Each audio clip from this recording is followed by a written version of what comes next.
Welcome back to our local candidate interviews on WFJA and WWGP Radio, brought to you by Sandhills Broadcasting and Brick Capital Video. We're here in the studios at WFJA. I'm Bob Joyce, your host for today's candidate interviews.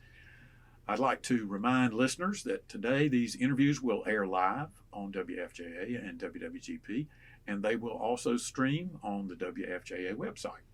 Videos of these interviews will post on the WFJA website in a few hours. Our final interview today is Lee County Board of Education Democrat Cristine Hilliard. Cristine, welcome.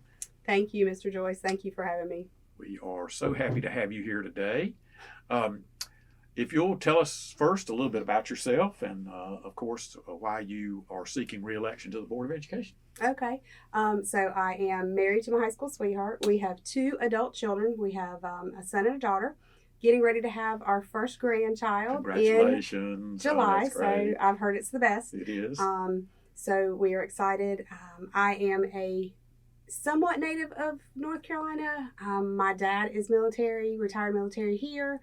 And my husband is retired military, spent most of our career here at Fort Bragg. And so Lee County, it was born in Harnett County, but Lee County is home now. And it's just, I have a love for Lee County, and it's just my favorite.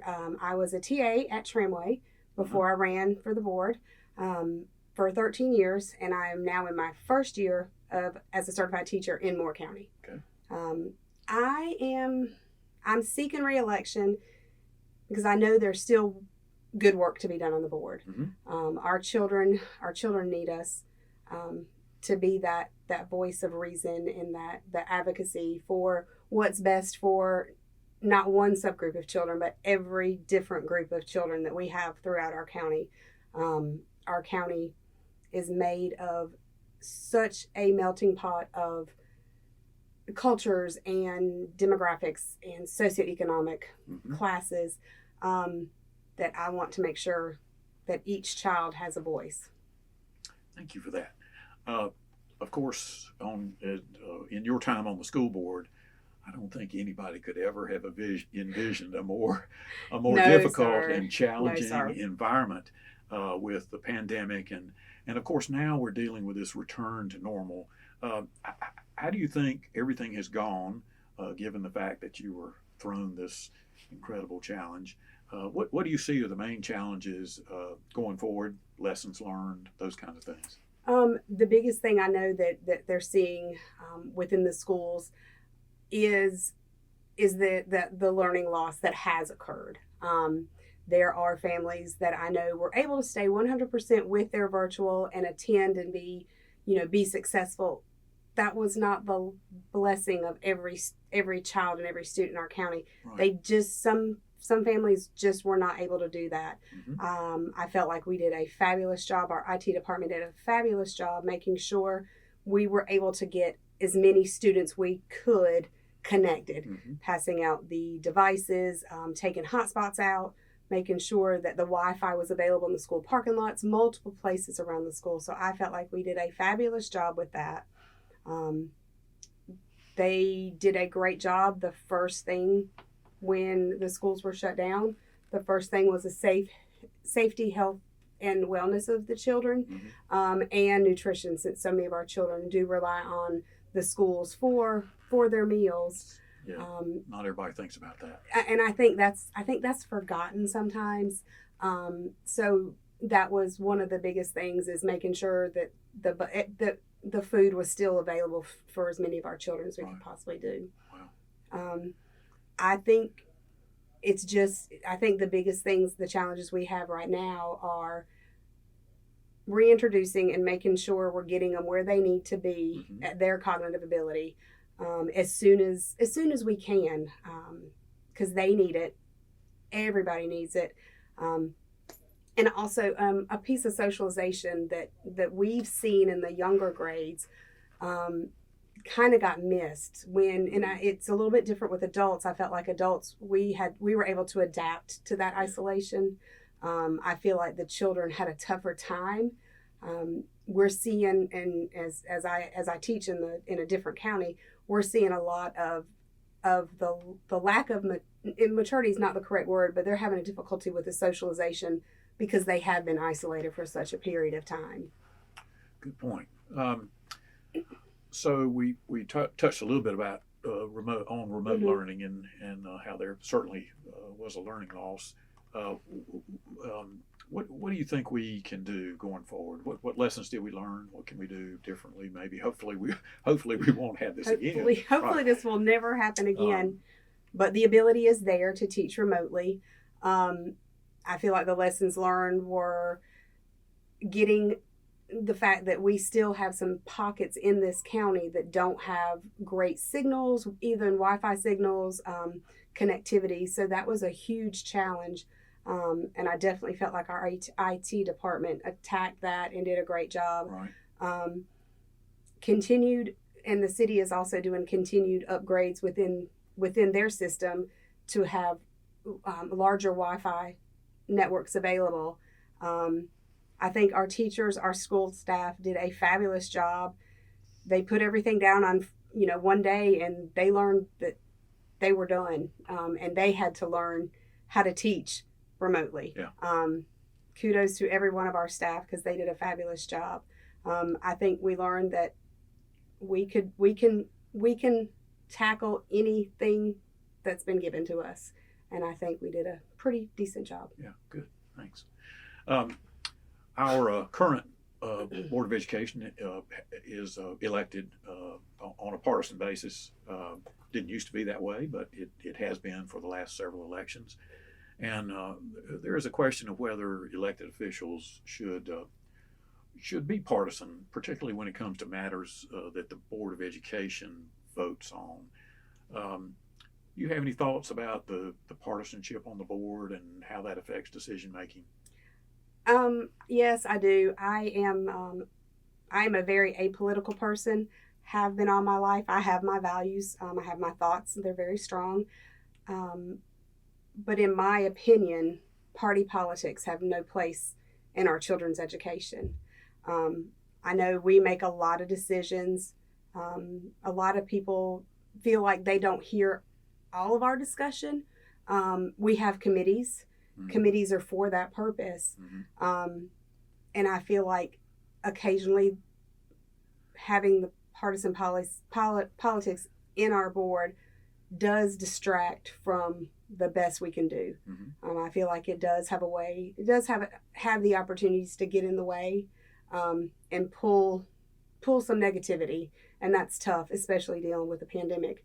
You've got that, which is what is most important right now, is dealing with the pandemic and making sure our children are educated. And then occasionally those party politics would pull and distract us from the work we needed to do. Right. I feel like the politics definitely distract from our students. Okay, thanks.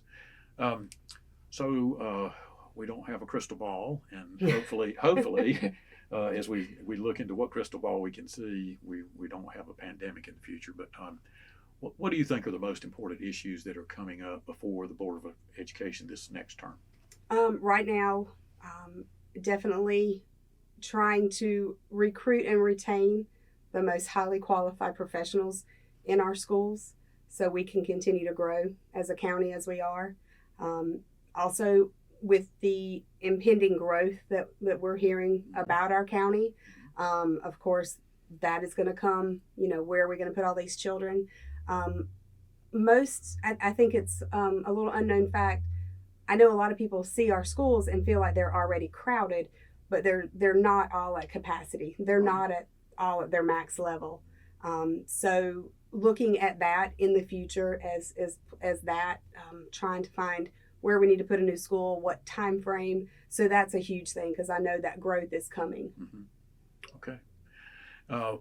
We've had school resource officers, SROs, for quite a while in Lee County Schools. You've been part of that, watched that program kind of reach its current point. How would you evaluate the SRO program? Is it a good thing for our schools? Are there any changes we need to make? As far as changes, I can't imagine seeing any, except the more SROs we have in our buildings, the better off. that is one more adult in the building that children can build relationships with, to move them forward and to be that positive light. And when needed, to be that voice of reason for them to kind of help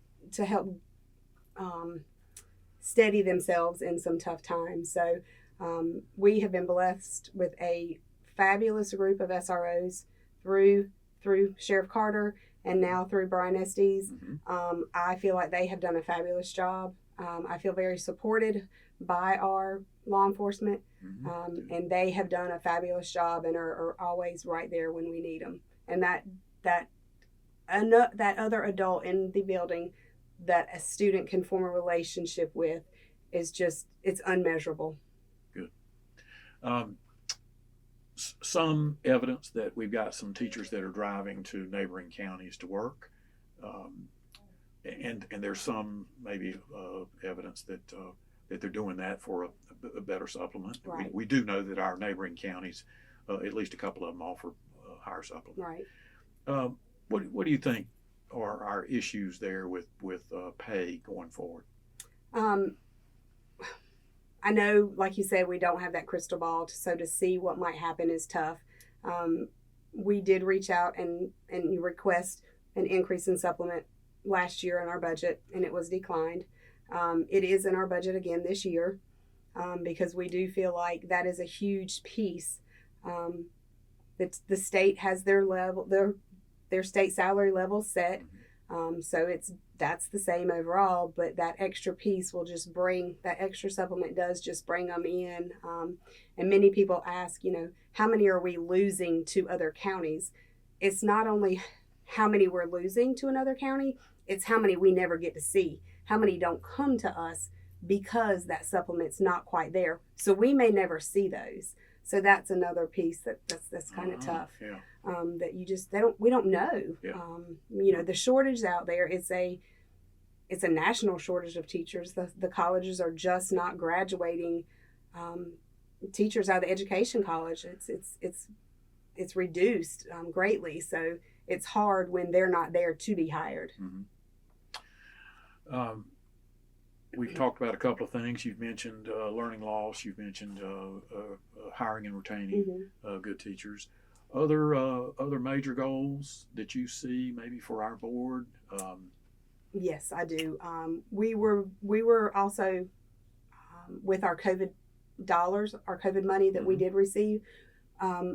Through that, we were able to hire additional nurses, support personnel, psychologists, counselors, social workers, and with all of the negatives that have come out of the pandemic, those additional positions have been amazing.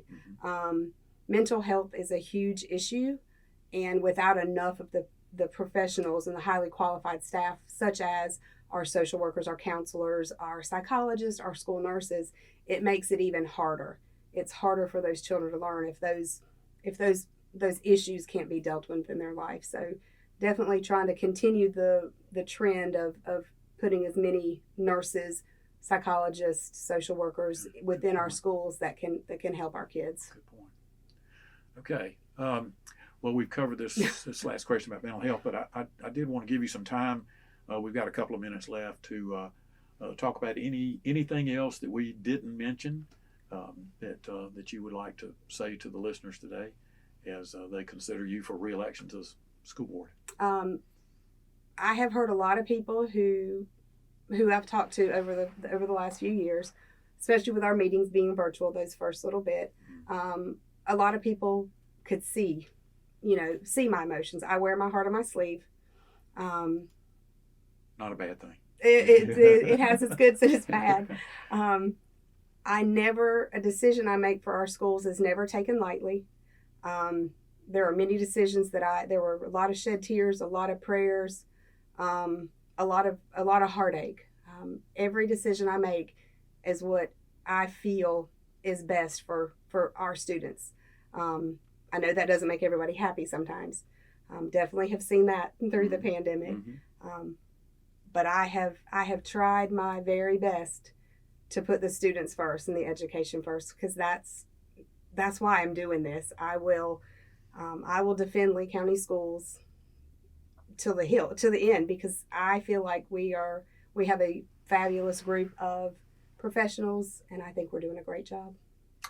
Cristine, thank you so much for your time today, and Thank on you, behalf sir. of Sandhills Broadcasting and Brick Capital Video, we thank Cristine Hilliard for talking with us. And at this time, we want to thank all the candidates that we have talked to this afternoon for their time. This interview concludes the WFJA WWGP candidate interviews for the upcoming May 17th election. Don't forget, May 17th. And of course, early voting has begun, so please go vote. The station thanks all the candidates for their participation this week in making these interviews possible. We hope you have enjoyed it, and we encourage you to check out the WFJA website, as videos of all of these interviews will post shortly. Sandhills Broadcasting and Brick Capital Video thank all of our listeners for tuning in. And we encourage all the citizens, please go vote in this upcoming election. Thanks again to listening to WFJA and WWGP. Thank you very much. Thank you. Thank you. All right, all good. We're off. Thank you for your service. Really Thank you, appreciate sir. it.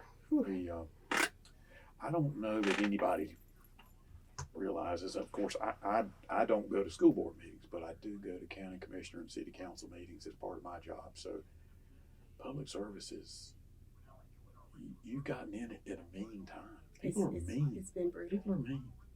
I've never seen it, and I've been in this 40 years. You've been in this business for a long I'm telling time. you, it's as mean as I've ever seen it. It's hard. I've lost a lot of faith in humanity. I've lost some, not all. Oh, and I've watched some videos of your meetings, and what people are willing to stand up there and say, and, oh my gosh, it's just, it just breaks your heart to think that children are learning from these people how to be good citizens. Yeah. And it's just crazy. It's hard. Keep it up. Keep it up. Keep it up. Thank you so much. And what's your husband doing now that he's retired? Yes. Well, sure he's it's all retired, good. but he's working full time as a civil. He's a GS position. Okay, back So down he's there. back He's at. back down there. Mm-hmm, Okay. He is. Mm. He's too young to retire. Mm. So when's this grandbaby? July 12th. I just had another one. Number 8. Number and let me 8. tell you what, it's fantastic. I have heard it is the best. It's the best. I have heard it is the best. So. I've got 2 10-year-olds and 2 8-year-olds cousins, Mm-hmm. and both my daughters had babies at the same time, a few months apart, Oh. pretty much at the same time.